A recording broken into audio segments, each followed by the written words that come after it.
the sinking in 1945, is still considered one of the greatest tragedies in U.S. naval history. Shock struck the dive team in 1991 when their sonar hit something impossible to ignore. A massive submarine lay hidden where no military record said it should exist. Over several daring years, that discovery shattered accepted history and opened a chilling new puzzle. What the Salvage crew later pulled from its wrecked hull still steals the breath of everyone who hears the story. This mystery belongs to U-869, the ghost submarine of World War II. Its legend starts on the seafloor, wrapped in darkness and doubt. During the war, the Atlantic turned into a hunting ground where death rose quietly from below. German U-boats glided like hungry sharks, ripping through Allied convoys with ruthless skill. Each strike choked a lifeline to Europe and stained the waves with oil and twisted metal. Hundreds of U-boats plunged into those waters during conflict, many lost forever, some captured, others simply gone. Among them, none baffled experts like U-869. Launched in 1943, U-869 was a Type IXC-40, one of the biggest long-range submarines the Kriegsmarine ever built. Stretching almost 250 feet and armed with 6 torpedo tubes, it could cross the ocean, hit targets deep inside Allied zones, then vanish without a trace. Veteran Commander Helmut Nuremberg took charge as the war tilted against Germany. Late in 1944, U-869 left on its first combat patrol, supposedly heading toward Gibraltar, where Allied ships squeezed through a narrow passage. The plan sounded simple on paper, yet chaos ruled the German command by then. Orders clashed, radios crackled with confusion, and the chain of command crumbled. Many historians now think U-869's orders changed while it was still at sea. On 11 February 1945, a United States destroyer teamed with a Coast Guard cutter and claimed they had sunk an unidentified U-boat near Gibraltar. Allied intelligence quickly labeled the kill as U-869, filed the paperwork, and moved on. A broken Kriegsmarine offered no argument, and the world accepted the verdict. 56 crew members were written off as lost in the deep. End of story. For decades, no one questioned that tidy entry in the wartime ledger. It was only one more ghost among thousands. Yet small cracks soon appeared. No sonar map ever confirmed a wreck the right size near Gibraltar. Combat reports from that era were often guesses shouted over exploding shells and smoke-choked decks, so errors thrived. On top of that, surviving German files never pinned down the boat's last coordinates. By 1945, Berlin offices were bombed, records burned, and radio traffic vanished into static. U-869's final radio check came from the North Atlantic, thousands of miles from the claimed sinking spot. Then silence forever. Those nagging gaps pushed researchers toward fresh theories. Was the boat misidentified in battle? Did commanders redirect it without logging the change? Or did something stranger strike it down? For more than 40 years, U-869 drifted through rumor alone.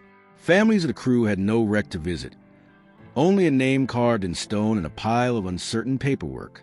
Military historians insisted on the Gibraltar story, but wreck hunters remained unconvinced. Their doubts exploded in the summer of 1991 when side-scan sonar revealed something unusual 60 miles off Point Pleasant, New Jersey. That stretch of ocean already held hundreds of wrecks, yet this new target looked different, long and narrow, like a torpedo on the sand. Experienced technical divers John Chatterton, Richie Kohler, and their tight-knit team could not resist the challenge. Strong currents, freezing temperatures, and darkness turned every descent into a battle for survival. Visibility rarely stretched more than a few feet. Heavy fishing nets snarled the sight, and the metal hull had started to crumble under decades of salt and pressure. On their first cautious swim, the divers traced the outline and felt the truth slam home. They were circling a submarine, and it was huge. Nothing in any naval log placed such a vessel here. Hull numbers and badges were either torn away or buried. The conning tower lay partly crushed, and the outer plate split open like old bark on a dying tree. Rust flaked off in ghostly clouds. Yet the basic silhouette stood firm enough to spark a storm of questions. Was this craft American, Russian, or something even more surprising?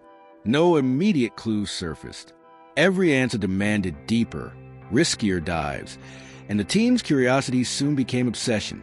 What they would eventually recover from inside that broken steel tube would flip accepted history on its head, prove wartime reports wrong, and leave even hardened investigators speechless. A jolt of excitement hit the dive team the instant they pinned a cheeky nickname on the wreck. Yo, the name sounded playful, yet the mystery behind it was deadly serious. No Allied chart or German log listed a lost World War II submarine anywhere near these coordinates. Still, here was a 90-meter monster hiding in plain sight for almost half a century. The contradiction made every diver's pulse race. To crack the secret, the team scheduled return trips that read like military operations. They mixed trimix gas to fend off deep water blackout, plotted long decompression ladders on waterproof slates, and rehearsed emergency drills again and again. One mistake at 230 feet could mean nitrogen narcosis, oxygen toxicity, or the dreaded bends ripping joints apart. Even so, curiosity overpowered fear. Every sketchy dive peeled back another layer of the riddle. Inside the twisted pressure hull, they traced German words on brass gauges, counted pipes laid out the same way as in U-boat manuals, and brushed sand off plates stamped with an Imperial Eagle. They were certain it was a Kriegsmarine boat, but which one? Clues piled up, yet none stuck, until a single dining utensil stole the show. A butter knife, dulled by decades in salt water, still carried a crisp engraving, Hornberg. This was not a part number. It was a surname. The team surfaced, whooping into the spray. Back on land, they raced through dusty naval rolls until the letters matched a real sailor. Crewman Georg Hornberg, torpedo man on U-869. Heartbeat spiked. If Hornberg's knife had reached the bottom of the Atlantic, then so had his submarine. Eager to slam the case shut, the divers hauled up more evidence. Valve manifolds, piston rings, even a section crankshaft. Each piece bore serial digits they traced to A.G. Weiser in Bremen, the yard that launched U-869 in 1943. The ledger lines matched like teeth on a key. After 6 relentless years, countless dives, busted gear, and hair-raising ascents, the civilians presented their mountain of proof. In 1997, the United States Navy issued a tour statement that rocked military history. The wreck off New Jersey was definitely U-869. The admission yanked the submarine 3,000 miles west of its long-accepted grave near Gibraltar. The revelation sent shockwaves through museums, war colleges, and naval archives. It showed that amateur explorers armed with grit and dive computers could rewrite the past. Families of the lost crew finally had a place to grieve, and memorial wreaths soon drifted over the site. Media outlets blared headlines about the U-boat in our backyard. School children wrote essays. Museums built displays, and the divers suddenly found themselves lecturing at naval conferences. Their private quest had turned into an international sensation. Awards rolled, and yet the team never forgot the nerves and cold that stalked every descent. They spoke of blackout dreams at depth, of regulators icing, of eerie moments when the wreck seemed to breathe in the darkness. Those raw memories underlined the price of rewriting history. Yet one giant question rose from the triumph like smoke from a flare. How did U-869 end up prowling the American coast when its patrol orders pointed toward Europe? Did Berlin secretly redeploy it to hunt carriers off New York? Did garbled radio traffic send it wandering until it burned its last diesel? Every logbook that might answer burned in wartime fires, and every sailor who knew the truth now rests inside the rusted hull. With the location mystery cracked, investigators tackled an even colder case. Why did the sub explode? Two rival theories slug it out to this day. Theory 1 shouts Circle Runner. Late war German torpedoes were packed with power, but cursed with design flaws. A faulty gyroscope or bent control surface could force a torpedo into a wide circle that ended exactly where it began, smashing right back into the launching boat. This horror was no myth. It killed more than one U-boat during the conflict, and every captain feared hearing his own propeller beats echo behind him. Supporters of this view highlight damning clues. There are no wartime reports of U-869 attacking Allied shipping. Several of its torpedo tubes are still sealed shut. The hull shows Salvage internal fracture patterns that radiate outward, as if a warhead blew within touching distance of the pressure shell. Maybe the crew fired a test shot, heard a scream of metal, and had seconds of prey before destruction. Yet, Theory 2 lands a solid counterpunch. Records show that on 11 February 1945, two United States destroyer escorts, USS Howard D. Crowe and USS Coiner, picked up what they believed was a submarine off the East Coast. They carried out a textbook depth charge run, then logged the target as destroyed. Post-war analysts matched that contact to a missing U-boat and marked it probably U-869. At first glance, this paperwork feels ironclad, but skeptics spot holes big enough for a whale to swim through. The destroyers expected to hunt near convoy lanes, not chase a sub whose last orders aimed at Gibraltar. If they indeed killed U-869, why did the identity stay murky until civilian divers waited and 50 years later? Location also muddies the water. The recorded blast site sits close to the actual wreck, but not on top of it. Could drifting currents have carried wreckage? Or did wartime crews misread their bearings during battle? The distance is small, yet enough to keep the baits fiery. Damage patterns split opinion too. Some exterior plates bulge outward, suggesting a pressure wave from above. Textbook depth charge evidence. But deeper inside, control panels lie crushed inward, and bulkheads look as if a shock wave erupted from within.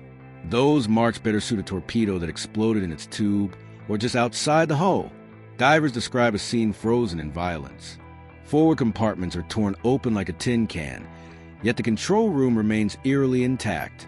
Tools hang in racks, electrical leads snake across the deck, and personal gear lies exactly where sailors left it.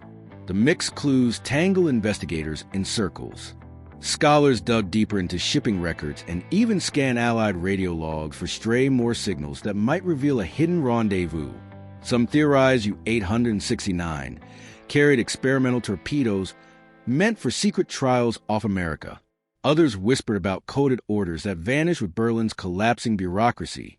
Nothing concrete surfaced, yet the speculation fuels documentaries, books, and late-night debate shows to this day. The ocean guards many secrets, and U-869 is still whispering. Another chilling detail only deepened the mystery, where the remains were found inside the wreck. Skeletons had shifted over time, but their positions told a dark story. No one had reached the escape hatches. No signs of an emergency rise. Nothing.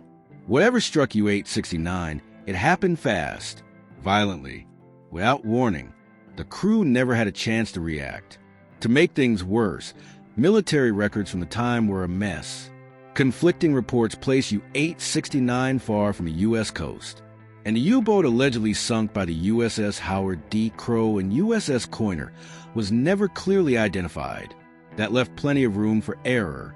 Maybe those American ships did destroy a German sub, but it wasn't U-869. Maybe U-869 was already gone by then, destroyed by its own torpedo days earlier. Or, what if both theories were completely wrong? Some researchers believe U-869 may have been sent on a classified mission with rerouted orders never logged officially. That would explain its strange location, its radio silence, and even the secrecy that continued long after the wreck was discovered. As more evidence emerged, the truth only grew fuzzier.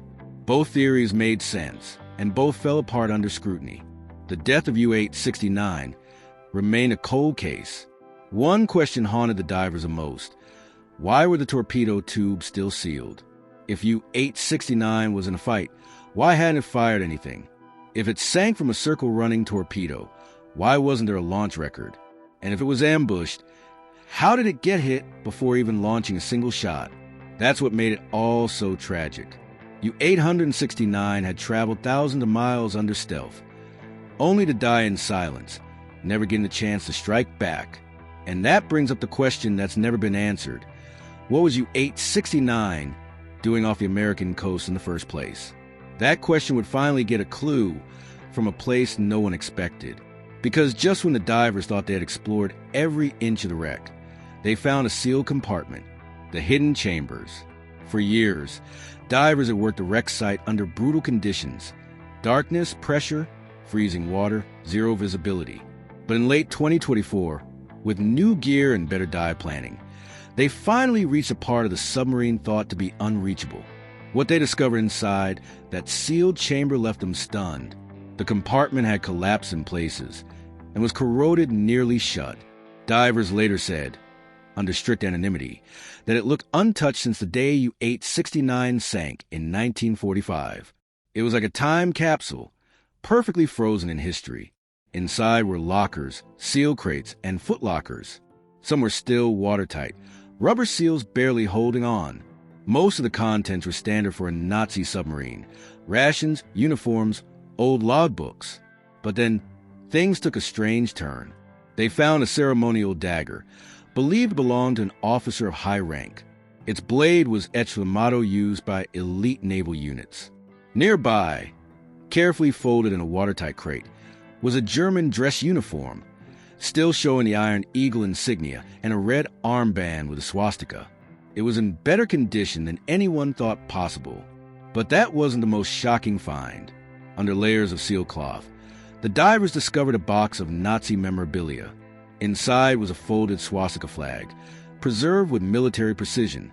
Alongside it were propaganda leaflets in English, meant to stir unrest in the U.S., and a partially encrypted codebook believed to come from Nazi Germany's military intelligence service, the Abwehr. The discovery was explosive politically and historically. So explosive, in fact, that it was never officially announced. Why? Because it hinted at something terrifying.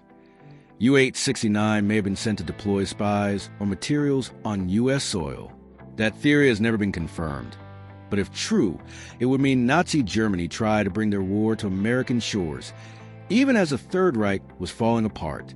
It would change everything we thought we knew about German operations in the West. And yet, there was one more twist. The survivor who wasn't supposed to be. 56 men were assigned to UH-69. All were believed to have died at sea. But one name was missing from that final list. A man who was supposed to be on the boat, but wasn't. His name was Herbert Gashowski. He had trained with the crew, prepared for deployment. But just before the mission, he got sick and was pulled from the assignment. Another sailor replaced him. UH-69 left port without him and never returned.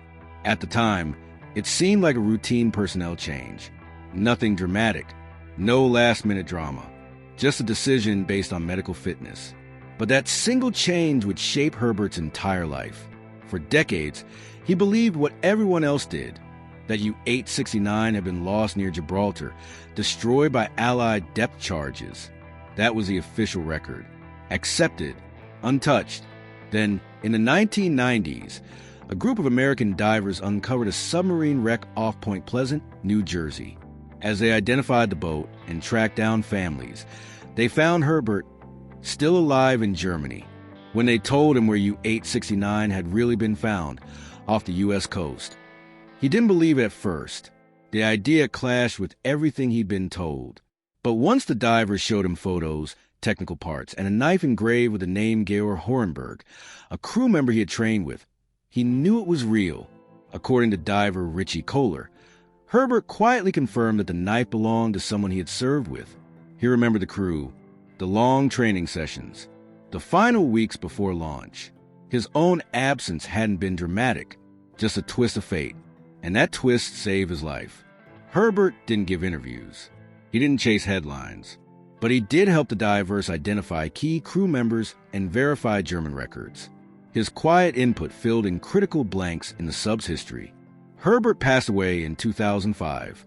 He never knew about the sealed chamber, or maybe he did, and chose not to talk about it. What do you think? Did he know more than he ever said? Let us know in the comments.